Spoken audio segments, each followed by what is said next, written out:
नमस्कार, मैं हूं सचिन, लेकर हाजिर हूं जो कहेंगे सच कहेंगे। किसी भी देश में सत्ता के खिलाफ कोई मजबूत आंदोलन बदलाव का सबसे बड़ा जरिया माना जाता है। पूरा इतिहास ये बताता है। नेपाल में भी जेनजी क्रांति ने सरकार का तख्ता पलट कर दिया। केपी शर्मा ओली को सत्ता से बेदखल होना पड़ा। लेकिन अब नेपाल में असल संकट शुरू हो गया है। सत्ता सौंपी किसे जाए, किसे नेपाल की कमान मिले, इन मुद्दों पर अभी महामंथन चल ही रहा है। और इसी मंथन में जेनजी आंदोलनकारी युवा गुटों में बंट गए। हालात ये हो गए कि इस गुटबाजी में एक दूसरे पर लात घूंसों की बरसात होने लगी। ये गुट अपनी अपनी पसंद के नेता को प्रधानमंत्री की कुर्सी पर बैठाना चाह रहे थे। लेकिन वो कहते ना कि जब एक वर्ग दो गुट में बंट जाए तो इसका फायदा उठाने वालों की कमी नहीं होती, होड़ लग जाती है। लिहाजा नेपाल के मौजूदा हालात में जेनजी की इस लड़ाई में दो और विचारधारा के समूह आगे आ गए और सत्ता पर बैठने की फिराक में लग गए। तो ऐसे में सवाल यह है कि जेनजी के आंदोलन को हाईजैक करने की क्या कोशिश हो रही है। आंदोलनकारी जेनजी युवा क्यों गुटों में बंट गए। नेपाल में अंतरिम प्रधानमंत्री का नाम सामने क्यों नहीं आ पा रहा है। सुशीला कार्की पीछे हटी तो क्या कुलमान घिसिंग बनेंगी। सहमति उस नाम पर आएगी या फिर कोई और नाम सहमति आएगा। वहीं क्या जेनजी में आई फूट का फायदा उठाकर राजशाही और हिंदुत्व समर्थित संगठन सत्ता हथियाना चाहते हैं, यानी कि दूसरे की लड़ाई में तीसरे का फायदा, जिस पर जो भी कहेंगे सच कहेंगे।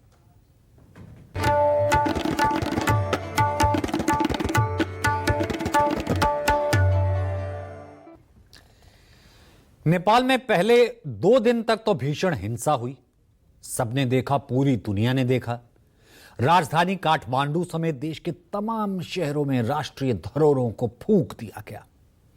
जेनजी प्रदर्शनकारियों ने अपने ही देश के संसद भवन से लेकर राष्ट्रपति भवन समेत पीएम और प्रेसिडेंट आवास तक को आग के हवाले कर दिया।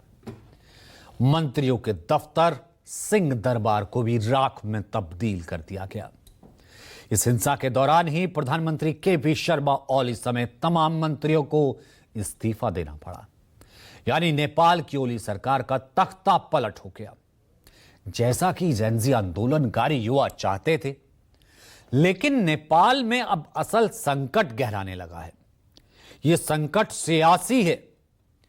तत्काल प्रधानमंत्री की कुर्सी पर कौन बैठेगा, इंटरिम पीएम कौन बनेगा, इसको लेकर के कई गुट बनने लगे। कई अलग अलग विचारधारा के लोग सामने आने लगे। नेपाल में अब सत्ता के दावेदार कौन कौन से हैं? जहां सिर्फ एक कल नाम सामने आ रहा था, आज एक तरफ पहले से आंदोलनकारी जेनजी युवाओं का ग्रुप अपना प्रधानमंत्री बनाने की रणनीति पर मंथन कर रहा है। दूसरी ओर राजशाही समर्थित लोग और जो पार्टियां हैं वो भी अब सत्ता पर नजरें गड़ाए बैठी हैं। जबकि एक धड़ा हिंदुत्ववादी विचारधारा का भी खड़ा हो गया है। यानी नेपाल में इस वक्त 3 धड़े एक्टिव हो गए हैं। अब इसमें राजशाही और हिंदुत्ववादी विचारधारा के लोग कैसे जेनजी को आंदोलन को हाईजैक कर पहुंचाना चाह रहे हैं कि वो आपको हम आगे बताएंगे। किस तरीके से जेनजी गुट पे बटा, आगे कौन से आगे धड़े वो बताएंगे। लेकिन उससे पहले आपको बताते हैं कि जेनजी युवा अब कैसे नेपाल में आंदोलन के बाद जो आगे की रणनीति है वो तय कर रहे हैं। दरअसल आंदोलनकारी जेनजी युवाओं की अब पहली पसंद अंतरिम प्रधानमंत्री बनाने की है। इसके लिए कल एक नाम पर सहमति बनी थी। लगता था सब उस पर मान गए। देश की पूर्व चीफ जस्टिस सुशीला कार्की का नाम। जेनजी युवाओं ने इसे आगे बढ़ाया था। काठमांडू में तख्ता पलट के 2 दिन बाद आज कई जेनजी नेता मीडिया के सामने आए, प्रेस कॉन्फ्रेंस की। उन्होंने कहा कि वे अभी नेतृत्व संभालने में सक्षम नहीं हैं। अभी उन्हें परिपक्व होने में समय लगेगा। ऐसे में सुशीला कार्की को देश के संरक्षक के रूप में चुना जाना चाहिए। हामीले जेनजीलाई प्रतिनिधित्व गरेको हौं, तर हामीलाई लिडरशिप लिनु छैन। सायद हामी अहिले तत्कालै त्यसको लागि क्यापेबल पनि छैनौं है। हामीलाई समय लाग्छ त्यसको लागि परिपक्व हुनको लागि, अलिकति पक्व हुनको लागि त्यसको लागि समय लाग्छ। त्यही भएर अहिले जसरी हाम्रो साथीले भन्नुभयो, हामी वाच डग्सको रूपमा मात्र बस्नेवाला छौं है। कुनै पनि पार्टीले यस जेनजीको आन्दोलनलाई अझै पनि उहाँहरूको मनमा अलिकति नै आश छ, फेरि आउन सकिन्छ भन्ने भ्रम छ भने त्यो भ्रमलाई आफूबाट टाढा राख्नु होला। यो रक्तपात तपाईहरुले गर्दा भएको हो। अझै पनि तपाईहरुलाई आश छ, भ्रम छ कि हामी फेरि फर्केर आउन सक्छौं, हामीले कुनै रूपमा राजनीति गरेर यिनीहरूलाई फेरि पल्टाउन सक्छौं जस्तो लाग्छ भने तपाईहरुको यो राष्ट्रभित्र, यो राष्ट्रको जेल भित्र सुधा तपाईहरुलाई ठाउँ हुनेवाला छैन। त्यो रूपले बुझिदिनुहोस्। हामीले यो आन्दोलन किन गरेका हौं भने देशमा साँच्चै परिवर्तन, अब यो सबै बुढाखाडाबाट सधैँ हामी वाक्क दिक्क भएर हाम्रो देश कुनै बेला खोक्रो हुने अवस्थामा पुगिसकेको छ। सबै युवाहरू खाडीमा छन्, विदेशमा छन्। यहाँ सुरक्षाको प्रतिबद्धि यो सरकारले दिन सकेको थिएन। हामीले एउटा शान्तिपूर्ण आन्दोलन आह्वान गरेका थियौं। यो शान्तिपूर्ण आन्दोलनमा पनि त्यही झोले कार्यकर्ताहरू आएर देशको संरचनाहरूमाथि आगो लगाएर देशलाई अझै 5-10 वर्षपछि धकेलेका छन्। हामीले देशमा चाहिँ यति बेला अभिभावकविहीन भएका छौं।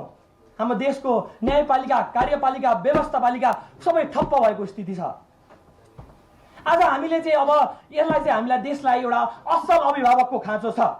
त्यो भएर हामीले चाहिँ देशलाई अब कसरी सेफ ल्यान्डिङतिर जाने भन्ने कुरातिर हामी अगाडि बढ्न जरुरी छ। आज देशमा चाहिँ यो न्याय बुझेको, कानुन बुझिसकेको र एउटा काममा परिपक्व व्यक्ति चाहिँ हामीलाई चाहिएको छ। त्यो भएर म यो जेनजी युवाको तर्फबाट मेरो धारणा के दिन चाहन्छु भने हामीले चाहिँ यति बेला देशको अभिभावकको रूपमा सुशीला कार्की चाहिँ हाम्रो अहिलेको अवस्थामा बेस्ट अप्सन हुन जान्छ। सुशीला कार्की बेस्ट ऑप्शन है, कल तक यही था। अब ये सुशीला कार्की कौन है और क्यों जेनजी आंदोलनकारी युवाओं की पहली पसंद बनी, आपको हम बताते हैं। नेपाल के सुप्रीम कोर्ट की वेबसाइट पर दी गई जानकारी के मुताबिक सुशीला कार्की का जन्म हुआ 7 जून 1952 को नेपाल के विराटनगर में। किसान परिवार में जन्मी, 7 भाई बहन, सबसे बड़ी वो। 1972 में विराटनगर में उन्होंने वहां पर ग्रेजुएशन की डिग्री हासिल की, स्नातक किया। इसके बाद 1975 में उन्होंने भारत में बनारस हिंदू विश्वविद्यालय BHU, वहां से राजनीतिक विज्ञान पॉलिटिकल साइंस में स्नातकोत्तर यानी कि MA की डिग्री हासिल की, मास्टर्स की।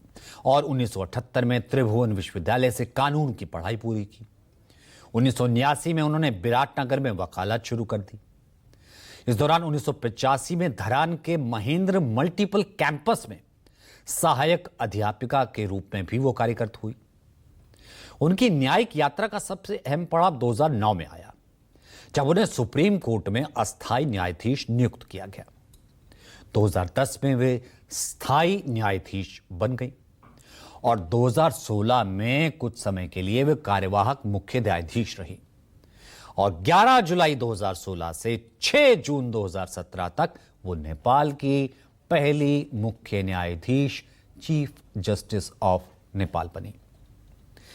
सुशीला कार्की को अपने सख्त रवैये के कारण विरोध का सामना करना पड़ा। अप्रैल 2017 में उस समय की सरकार ने संसद में उनके खिलाफ महाभियोग लाया। आरोप लगाया कि उन्होंने पक्षपात किया है, सरकार के विरोध में काम किया है, दखल दिया है। प्रस्ताव आने के बाद जांच पूरी होने तक मुख्य न्यायाधीश के पद से उन्हें निलंबित कर दिया गया। अब इस दौरान जनता ने न्यायपालिका की स्वतंत्रता के समर्थन में आवाज उठाई, सड़क पर आई। सुप्रीम कोर्ट ने संसद को आगे की कार्रवाई से रोक दिया। अब बढ़ते दबाव के बीच कुछ ही हफ्तों में संसद को भी प्रस्ताव वापस लेना पड़ा। इस घटना से सुशीला कार्की की पहचान एक ऐसे न्यायाधीश के रूप में बनी जो सत्ता के दबाव में झुकती नहीं। सुशीला ने कई हाई प्रोफाइल मामलों में फैसले दिए हैं, जिसमें 2012 में पूर्व सूचना मंत्री जयप्रकाश गुप्ता को भ्रष्टाचार मामले में दोषी ठहराना। भ्रष्टाचार के खिलाफ कई बार वो सख्त बयान दे चुकी है। यही वजह है कि जेनजी युवाओं की पहली पसंद सुशीला कार्की बनी, क्योंकि युवाओं का आंदोलन सबसे पहले सबसे बड़ा भ्रष्टाचार के खिलाफ ही था। सुशीला कार्की के नाम पर काठमांडू के मेयर बालेन शाह का भी समर्थन मिल गया। आज दोपहर तक यही नाम प्रमुखता से चलता रहा, लेकिन अचानक खबर आई कि सुशीला कार्की अंतरिम प्रधानमंत्री की जिम्मेदारी लेने से इनकार कर रही है, जबकि सेना के साथ इनकी मीटिंग तक हो चुकी थी। खैर, इसके पीछे की कोई खास वजह अब तक सामने नहीं आई है, लेकिन अंतरिम पीएम की रेस से वो पीछे क्यों हटी, ऐसी खबरें क्यों आई? पहला तो यह है कि इनके नाम पर जेनजी प्रदर्शनकारियों में अलग अलग गुट बन गए। दूसरा यह सामने आया, सुशीला कार्की भारत समर्थक हैं। सुशीला कार्की पर भारत समर्थक होने का आरोप लगा। प्रदर्शनकारियों के एक गुट का कहना है कि सुशीला कार्की की भारत से नजदीकी है, इसलिए उनका समर्थन नहीं करेंगे। इसके लिए राजनीतिक मतभेद और सार्वजनिक आलोचनाओं का दौर चलता रहा। इस कारण से सुशीला कार्की ने नाम वापस ले लिया, यह खबर पूरी आई। इसके अलावा सुशीला कार्की को अंतरिम प्रधानमंत्री बनाए जाने में कुछ संवैधानिक अवरोध भी सामने आ रहे थे। वो ये कि नेपाल के संविधान का आर्टिकल 132 132 कहता है कि जो न्यायमूर्ति रह चुके हैं वे देश में कोई और पद नहीं ग्रहण कर सकते। इस अवरोध को विशेष हालात में तोड़ने की व्यवस्था संविधान में नहीं है, अमेंडमेंट की व्यवस्था नहीं है। पांचवा यह कि अंतरिम प्रधानमंत्री सदन का सदस्य ही बन सकता है, कोई बाहरी नहीं। नतीजतन सुशीला कार्की को रेस से बाहर फिलहाल माना जा रहा है। अब यहां से कड़ी आगे बढ़ती है। इस रेस में एक नया नाम सामने आया। यह नाम है कुलमान घिसिंग का। कौन है कुलमान घिसिंग? कुलमान घिसिंग का जन्म 25 नवंबर 1970 को नेपाल के रामेछाप जिले में हुआ। स्थानीय स्कूल से प्रारंभिक शिक्षा ग्रहण की, काठमांडू में माध्यमिक और उच्च शिक्षा प्राप्त की, फिर भारत के जमशेदपुर से इलेक्ट्रिकल इंजीनियर में डिग्री हासिल की। Kulman Ghising Nepal electricity authority NEA के सीईओ रह चुके हैं। साल 2016 में जब वो एनईए के सीईओ बने तो देश में बिजली की बहुत समस्या थी। 18 घंटे तक की कटौती थी। अगले 2 साल में उन्होंने पूरे देश में बिजली की समस्या को लगभग खत्म कर दिया।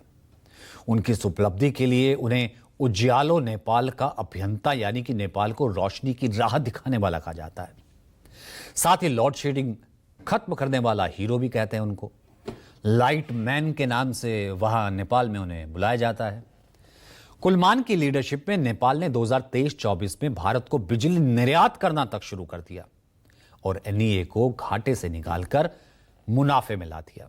इस वजह से आम जनता में उनकी छवि ईमानदार है, काम करने वाले नेता की है। यही कारण है कि नाम सामने आया और यही कारण है कि राजनीतिक अस्थिरता के बीच अब कई लोग कुलमान घिसिंग को अंतरिम सरकार का चेहरा देखना चाहते हैं। सुशीला कार्की के इनकार के बाद जेनजी के एक ग्रुप ने घिसिंग का नाम आगे किया। हालांकि अब तक किसी नाम पर सहमति बनी नहीं है। आज सुबह से शाम तक आर्मी हेडक्वार्टर में जेनजी और अफसरों के बीच कई राउंड की बातचीत हुई, मगर नतीजा निकला नहीं, नाम फाइनल हुआ नहीं। नेपाल में अंतरिम सरकार की कमान किसे मिले, इसको लेकर जेनजी आज 3 धड़ों में बट गया। एक गुट चाहता है सुशीला कार्की, दूसरा चाहता है कुलमान घिसिंग, जबकि जो कि धारण म्यूनिसिपैलिटी के मेयर हरका सेंगपांग, ये एक नाम सामने आया। एक तीसरा धड़ा जो आया वो कहता है जो हरका धरका है सैमपांग, वो अलग से दावा कर रहे हैं। आज आर्मी हेडक्वार्टर भद्रकाली में राष्ट्रपति, सेनाध्यक्ष सुशीला कार्की की दिन भर बैठक चली, लेकिन अंतरिम कमान किसे सौंपी जाए इस पर फैसला नहीं हुआ। जिस वक्त आर्मी हेडक्वार्टर में यह बैठक चल रही थी, उस वक्त आर्मी हेडक्वार्टर के बाहर खुले मैदान में मानो यह हुआ कि जंग का अखाड़ा बन गया। जेनजी तो एक थे, लेकिन बाहर प्रदर्शन होने लगे। 3 धड़े आपस में भिड़ गए। ग्राउंड पर आपको लिए चलते, ये देखिए।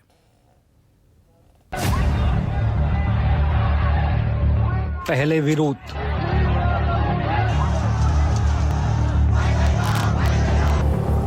फिर हिंसा,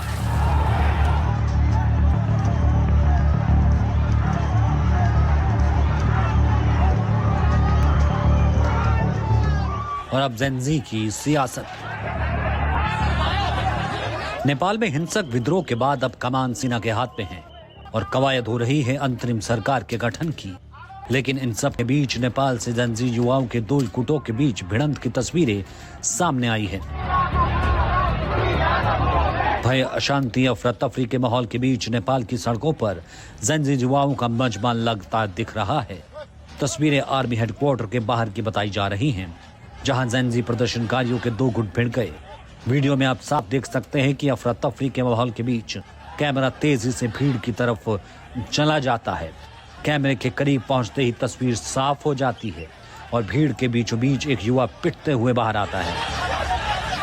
पहले एक शख्स इसे घूंसा मारता है, फिर दूसरा, तीसरा पीछे से आकर इसे लात मारता है। इसके बाद भीड़ और गुस्से में आ जाती है। फिर तो इस लड़के पर लात घूंसों की बारिश हो जाती है। लोग इसे घेर कर सड़क पर गिराकर पीटते हैं और यह सारा मंजर वहां मौजूद मीडिया कर्मी और दूसरे लोगों ने अपने कैमरे में कैद कर लिया।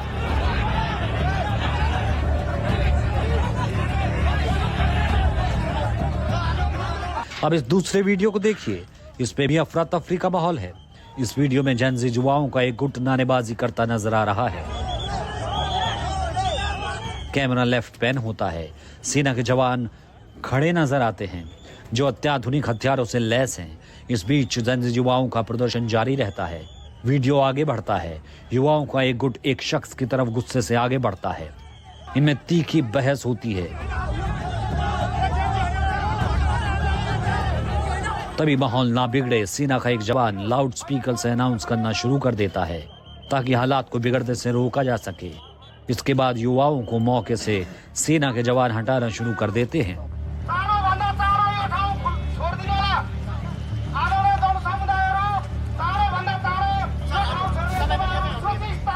ऐसे में सवाल यह है कि नेपाल के जनजी युवाओं का गुट जो भ्रष्टाचार के खिलाफ लड़ रहा था, वो आपस में आखिर क्यों भिड़ गया? आखिर इनके बीच दो फाड़ क्यों हो गए? दरअसल नेपाल में अंतरिम पीएम के नाम को लेकर सहमति नहीं बन पा रही। प्रदर्शनकारियों के एक गुट ने अंतरिम पीएम के लिए सुशीला कार्की के नाम को खारिज कर दिया है। गुट का आरोप है कि सुशीला कार्की भारत की समर्थक हैं और उन्हें ये